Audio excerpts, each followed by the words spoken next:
Good news at bad news na balita para sa team ng Gilas Pilipinas. Good news dahil dalawang malalakas na team pala ang napabalitang nag-imbita para sa Gilas Pilipinas upang magkaroon ng friendly game match or isang tune-up game. So ito nga ay basketball national team ng Japan at South Korea. Kaya lang ang bad news, hindi mangyayari ang tune-up game na ito or friendly game match.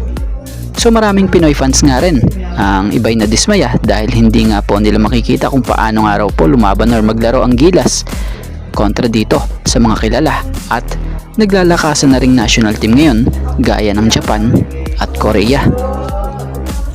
So batay sa napaulat na report hindi sinunggaban nila coach team ang nasabing imbitasyon dahil na nga sa hindi akma sa schedule ang laro dito sa PBA. So kumbaga conflict sa schedule. So bukod doon, and coaches ang hindi available. Pero batay kay coach team via spin credit po, we can play a couple of Middle Eastern teams when we arrive in the Middle East. At dito tayo sa isang player ng Ginebra na pumalit sa pwesto ni LA Tenorio para sa Ginebra. Jason David, isang 6'3" guard forward, 28-year-old at ngayon muling nagkaroon ng tsansa. Si Jason David ay pang third season niya na nga po para sa prangkisa na kung saan ay nakuha ng Ginebra noon bilang number 20 overall pick sa season 47. Actually nga nakaranas na to ng kampyonato sa Ginebra during 2023-24 Commissioner's Cup na kung saan ay tinalo nga noon ng Ginebra ang Bay Area Dragons sa finals. Sa mga hindi nakakaalam ngayon malalaman nyo na kung bakit ito noon nakuha or kinuha ng Ginebra. Dahil nga yan kay Coach Kirk Collier, isang skills coach ng Ginebra na kung saan nakitahan ito ng potential ang nasabing manlalaro at nirecommend niya nga po ito kay Coach Tim Cone.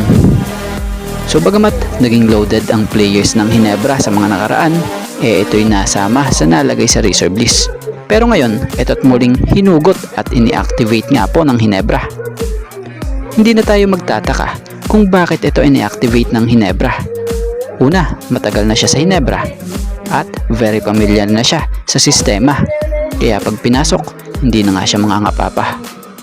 Pangalawa, familiar na siya sa mga teammates niya. Pangatlo, sanay na siya sa mga matitinding game gaya na lamang ng mga championship game or mas matitindi pang physical game. Kumbaga, may experience na siya na kung saan ay po pwedeng palalim pa off the bench ng Barangay Ginebra.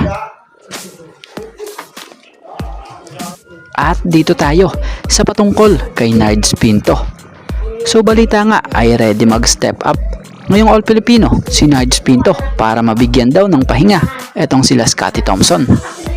So bagamat natalo ang Ginebra sa huling laro nila kontra SMB, naramdaman naman dito yung presensya ng laro nitong si Nards Pinto na kung saan muli siyang nagka-tsansa. So para nga kay Nards, kapag tinawag at binigyan nga siya muli ng tsansa for a bigger role, i-embrace niya nga ito para na rin raw mabigyan ng pahinga sila Scottie.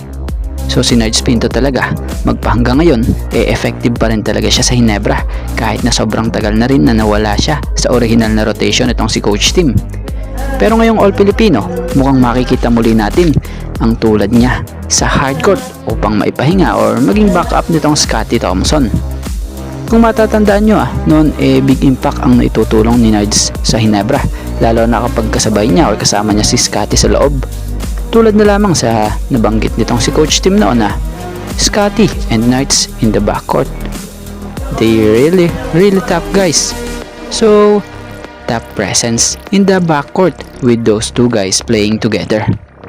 So sana muling maibalik ni Coach Tim yung naging tambala noon ni Scottie and Nards dahil malaking bagay nga po tulong sa Ginebra din talaga noon yung impact na nadadala nila.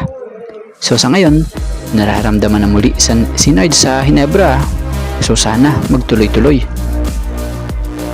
At bago nga ang lahat, baka naman po pwedeng makahingi ng isang subscription para sa ating channel or pakifollow na rin po kung nagustuhan nyo ang ating mga basketball update. At kung ito na may makakabigat para sa inyo, kahit isang like and share na lamang po. Maraming salamat po.